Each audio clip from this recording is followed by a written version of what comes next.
Hey everyone, how's it going? My name is Matt Jarbo. Welcome to 3 Buck Theater, and today I'm going to be reviewing Jurassic World Camp Cretaceous Season 1. So expect there to be some spoilers in this, but hey, look, if you're looking for a reason to watch it, go watch it. If you happen to be a fan of Jurassic World at all, or Jurassic Park at all, or the franchise at all, you're gonna you're gonna get a kick out of this show. Even though it's aimed at kids, it definitely is something that adults can enjoy as well, and I'll definitely I'll talk about that. So this is one that I came to a couple weeks late. I know it came out a little bit ago, but I sat down the other morning and I watched it all in one sitting, and I have to say, I was very impressed with it. I was very happy that it's out there. I don't know how much play it's getting. I don't see a lot of people talking about it, but the truth of the matter is, this is the closest thing we're going to get to new Jurassic Park World content until 2022 when the next movie comes out. So if you are jonesing for a little bit of dinosaur action, this is one to check out. Now, the story itself is not one that I think is probably the best explained, to be fair. It kind of drops you into it, where this takes place a little bit before the events of Jurassic World. I mean, it's before, during, and then after the events of Jurassic World, but like the timeline compared to the movie isn't necessarily referenced as much as it should, in my opinion. That being said, what you have is a story of Darius, who is trying to get to the park. It was a dream he had with his father. His father died of a sickness, and now he's playing a virtual reality game to win a spot in the very first Camp Cretaceous class, if you will. Then he does get it after figuring out the special answer, and he gets out there, and he's joined by a cacophony, a cornucopia, if you will, of different archetype children. You have Brooklyn, who is the social media influencer star with like 27 million followers on some social platform. You've got Yasmina, the athlete. You've got Ben, the nerdy kid. You've got Kenji, the rich, affluent kind of jerk alpha Chad character, and then you've got, I believe, Sam, who is the like the country girl that's out there, And you got all the kids, and the kids are all very well defined. I think by the end of the season, they're all very well defined, and you get to know them pretty well. And it's not all what it appears to be. And there is a lot there in regards to friendship, and there's a lot there in regards to trusting one another, and definitely engaging in all of that, which I thought was good, because it's, I wasn't too sure if it was just going to focus on Darius. I mean, it did focus on Darius, and they kind of made him a bit of a Darius Sue, if you will, at times. Like this kid, I know it's a kid's show, and I shouldn't criticize it too much, but I kind of feel like Darius got like all of these hero moments. And there's the character Ben, who is voiced by Adam from the Goldbergs, and he basically using the same voice, which I thought was a little bit kind of iffy. But I was like, man, they really got to give Ben a hero moment. They got to give Ben something that's going to kind of redeem the character, because otherwise he just kind of like, he's just there and he's just kind of annoying.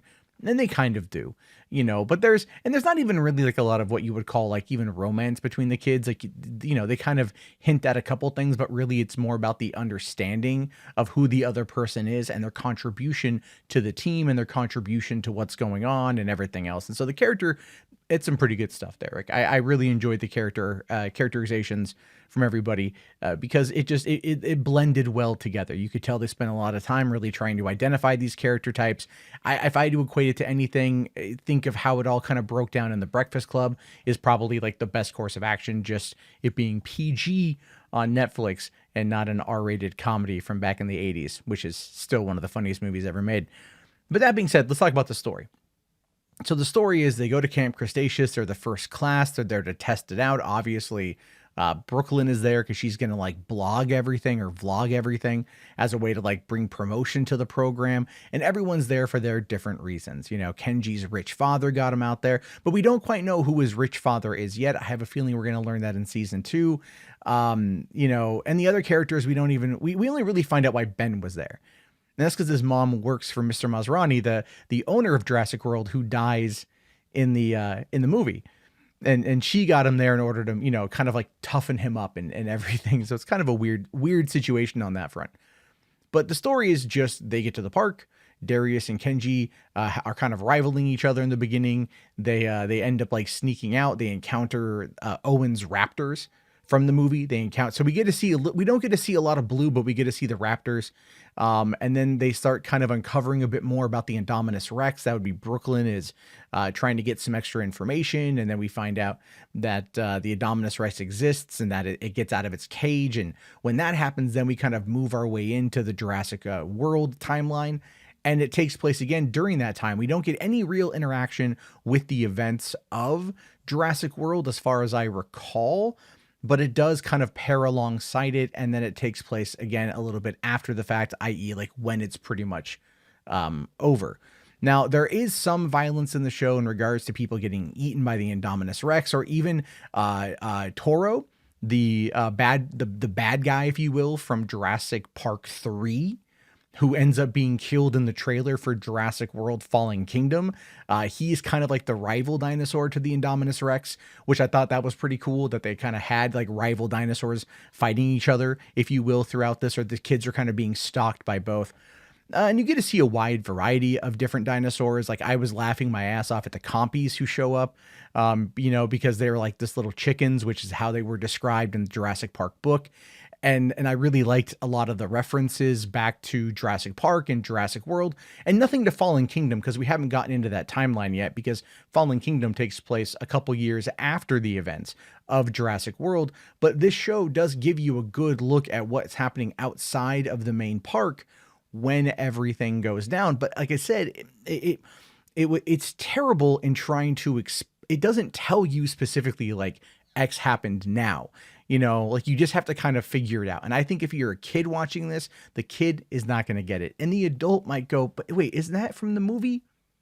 I don't remember if that's from the movie or not. And that could be a problem because there's a little bit of the issue in pacing on that one. And it really would just take a couple lines of dialogue in order to be able to solidify it. Now, that being said, they could have that in there and I could have just overlooked it because it's been a long time since I've seen Jurassic World. So the next time I decide to go in and dive into that franchise, which should be pretty soon here because this got me really thinking about the franchise again, then there's probably going to be a number of little things that I will pick up on from watching that will then tie directly into the show, which then could prompt me to go and watch the show yet again. One of the things I thought was interesting was the whole Ben death, the Ben death scene. So this is, again, huge spoiler.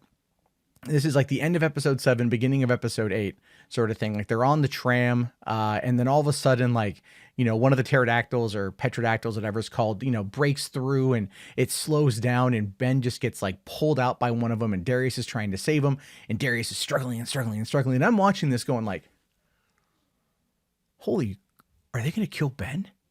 Like, are they going to kill Ben? No, they're not going to kill Ben. Like, come on, it's a kid's show. It's a kid's show. But then during that time, as I'm watching this, I remember like listening to or reading a quote from the Zach Stentz, the creator of the show, who had said that Spielberg, when they were talking to Spielberg about it, that he had said, don't just make this a kid's show, like actually have stakes. I'm paraphrasing, but that's more or less what he was talking about. And then I'm like, oh my God, they're going to kill this kid. And then it cuts to a cliffhanger. So I immediately hit the next episode. I'm like, all right, let's go do the season finale. Let's dive right in. And as soon as, he's holding on and you think that Darius is going to pull him up, but no, man, they let him go. He falls. They don't dwell on it. Like the kids are like, oh no, right. They don't dwell on it to the point of where you're like, holy crap, like all is lost sort of thing. They realize they've still got to get off the island, but they're just one teammate down. And I liked it that it played it relatively realistic on that front, where while you want to mourn, you can't because there's no time. And then, of course, at the end of it in the post-credit scene, Bumpy, the ankylosaur that Ben ends up kind of adopting, which is really kind of weird, but I get it. Early on in the season, ends up sniffing out Ben, and we see that Ben is breathing and that he moves at the very end. So we establish that Ben is alive. I'm not going to lie. I kind of wish they didn't do that. Like as soon as I knew he fell, I'm like, you know what? They're going to bring him back. They're going to like find a way. He's not going to be dead. Someone's going to rescue him or something like that. He's not going to be toast. He's not going to be dead at all. But I kind of hope that they would have left him that way because I think that would have shown like then there was consequence to these actions and that no one is safe. And that would have then also brought about further dread into this particular scenario. And so I thought that would have been pretty cool. But I mean, it's a kid's show. You know what I mean? It's a kid show, so what do you want from me?